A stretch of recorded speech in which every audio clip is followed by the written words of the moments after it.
if anybody's watching this that's got polymyalgia rheumatica, absolutely stick to what other people with polymyalgia tell you and with what the website tells you, and advocate for yourselves. It's another one of those conditions that's a little bit on the rare side, and so there's often some GPs that don't know about it, that can then, because they don't know about it, often just say some stupid things. You need to come off prednisolone very slowly.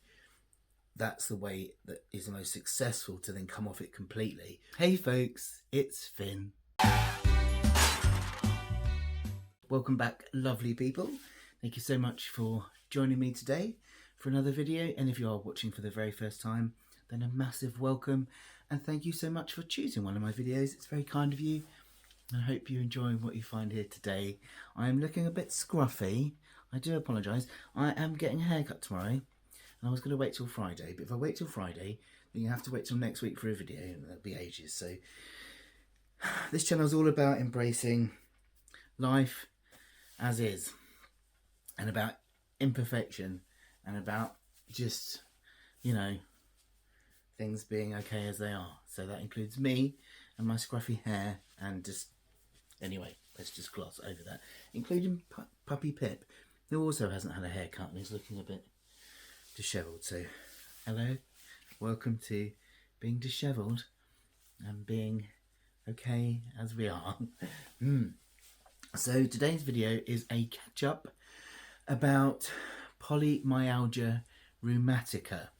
So I made a video back in February, should have looked at this before I made the video, about finally getting a diagnosis for what was happening with my arm pain back in February. So if you haven't watched that video, I will link to it at the end of this video. But just to recap, I had sudden pain appear in my arms back in July 2022.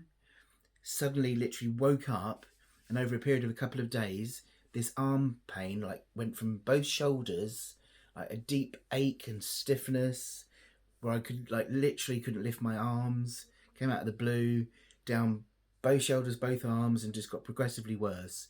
And it's just been going on for a couple of years. Just been awfully gaslit by doctors about it, and in February it got diagnosed as polymyalgia rheumatica, which is an autoimmune condition affecting the muscles in the typically in the neck and shoulders, but it can also affect the hips as well.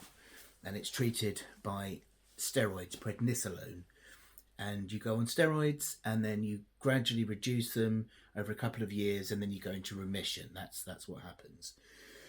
So I have ME/CFS as well, which has kind of complicated the matter, which is probably why I got gaslit a lot, because it was kind of like, well, you've got ME, so it's just that. So today I just want to do a recap of how it's going, because I have started the tapering and coming down off it and everything. So yeah, that's what today's catch up is. So of course, for me, nothing is easy, because when you have ME/CFS, anything else added to the mix just makes things all the more complicated, you know. So the first thing I want to say is, for me, it was a little bit annoying, because I'd always kind of been quite grateful that the one thing I didn't experience with my ME was pain. Now, I get chronic headache and migraine as part of my ME. It's funny, really, because I always say I don't have pain as part of ME, but I do, because I have chronic migraine. It's funny, isn't it? You don't, because I was talking about somebody the other day about this, and it just didn't come up, and suddenly I said, oh yeah, I get headaches, and that's pain. But in terms of like physical pain, when I get post-exertional malaise, if I do too much, then I get muscle aches as part of my ME. But otherwise, I didn't used to get any pain whatsoever apart from chronic migraines, which apparently seems to be more to do with my POTS. Yeah, I have that as well. Postural orthostatic tachycardia syndrome. My migraines and headaches seem to be more to do with that. So when this new pain started, I was really quite annoyed that suddenly I had something else to manage, because it is incredibly painful. This shoulder arm pain is awful. I can't even begin to describe what it feels like. Poppy, look. It's you wake up in the morning and you just can't move your arms, and just lifting a cup, it just feels like the cup weighs like so much. You just literally cannot lift it. And if your arm stays still for more than a few seconds, it ain't moving. It's really horrible. So to suddenly get that was really nasty, and to suddenly not get any doctor's help other than them saying, "Oh, it's just part of the ME. It's nothing we can do," was really difficult. And when finally a doctor listened, and I went on steroids, and the stiffness just went within a few days, and the pain levels just dropped a ton on just a few days on these steroids. It was just a relief. It really, really was. But not all the pain went. And we discovered why. Because unfortunately, I've got something else complicating issues. My GP ordered me to have an MRI scan because, as well as the pain, there was something else going on, he thought, because I also have some numbness, tingling, and weakness in my hands. And I've got like the typical trigger finger thing happening, like I lose sensation and numbness in these three fingers, especially when I lift my arms. Like I put my contact lenses in the morning, and within like 30 seconds I lose feeling in these fingers. When I write, I lose the feeling in my fingers, and I get like, I used to get sciatica in my legs, and I get a similar kind of feeling in my arms. So we've had an MRI. Unfortunately, I have severe disc degeneration in all of absolutely every, it reads like a horror story, in absolutely every single disc in my neck from top to bottom. My book. It's spinal stenosis. I can't remember all of the words, but disc degeneration, spinal stenosis. Oh, it's just awful from there to there. So that's also causing some of the pain and the weakness in my hands and wrists, and a lot of the pain. So, which also explains why on the steroids it's got rid of a lot of the stiffness and pain, but not all of it, because I've still got a lot of pain in my hands and wrists, and some certain points of my arms are still very painful. It's a lot better on the steroids, but not all of it's gone. So now I'm on a waiting list to see a neurosurgeon, which is actually next week. I'm seeing this neurosurgeon to discuss whether surgery is an option. That's probably for another video, but currently my feeling is no, mainly because I've got ME and POTS, and all I can kind of think about is how much that's going to make that worse. So I'd really like to explore other options than surgery. But yeah, we're going to see what the prognosis of that is. So yeah, that's obviously complicating that and making any of this worse. But on the whole, it's August now, isn't it? Yeah. So February to March, April, May, June, July, August. It's been 6 months, and in 6 months, this is so much better. I mean, I wouldn't have been able to do that without being in a lot of pain. That is still stiff, and I mean, it feels like I'm lifting something in the air when I'm doing that. It's not easy. And I was cutting something with scissors last night, and the scissors felt heavy. It's still there, but it's so much better. I mean, I'm very much, as you know, someone that waves my arms around a lot. I can't help it. I'm an arm waver. Even when I'm in pain, I wave them. And I mean, you've probably seen it. There's a lot less on some videos now than it was, and I probably don't move them as much as I used to, but I still do it. But it's not as painful as it was. I'd probably say 80 to 90% of the pain has gone, and I can definitely lift my arms up further. But you see, the thing is, the more they move, the freer they get. It's more when they're still that the pain's worse. Once I keep my arms still, that's when the stiffness will set in. But with steroids, it's got so much better. But anyway, so February we started the steroids, and I started on 20 milligrams of Prednisolone, and we left off tapering for a while because of waiting for this MRI scan result. And then, because we were kind of waiting to see, well, my doctor just wanted to see what that was all about first. I think that was the kind of idea. And then we started tapering down. And the idea is you kind of go down about 1 milligram a month. And it takes roughly about 2 years to come down off prednisolone. And that's the treatment, basically, is you come down off the steroids slowly like that, and then you go into remission. That kind of tends to be most people's path. And the idea is you don't taper when you're still in pain. Now, my doctor's great. This new doctor, this doctor that sees me, that, as you'll see when I link to the next video, I've had a lot of gaslighting. It goes on a lot. And I've had a little bit with this as well. Unfortunately, a couple of times I've had to speak to another doctor and had difficulty with talking to them about it. They've tried to rush me off the steroids too quickly. The first time I spoke to somebody, I was on 20 milligrams, and this doctor said to me, well, I wouldn't have started you on that. I would have started you on 15. So let's knock you down to 17.5. And it was too much too soon, and I had a massive flare-up of symptoms because I came down too quickly. Then I returned to my usual doctor, and he said, no, let's do this much more slowly. So we resumed to have a bit of a break, and then to start doing it much more slowly, and that's what we did. But then I had another flare, and this doctor was away, and I had to see somebody else. And once again, I had an issue with some gaslighting. And this is something that's really important to talk about, because I think a lot of people don't realise how often this happens, especially when you're somebody that's got a mental health history and a transgender history. I spoke to this doctor on the phone, and she seemed okay at the time. We were talking about how I thought what had happened was I just rushed a little bit too much in the beginning to come off them, and my body was struggling to adjust. And did she think I needed to go up a little bit? Because I'd seen that, because I'm on a forum for people that have also got polymyalgia, and I'd been on the website, and I'd seen that sometimes people went up a milligram, sometimes if their bodies were struggling, and then had a break and then come back down again. And I asked her advice whether she thought that might be necessary. And she said, well, people come off them much quicker. I don't really understand what's happening with you. Let's just leave it as it is at the moment. And I think what we need to do is test your bloods and see what's happening. And I thought, okay. And then I came off the phone and went on to the NHS app where you can read your notes.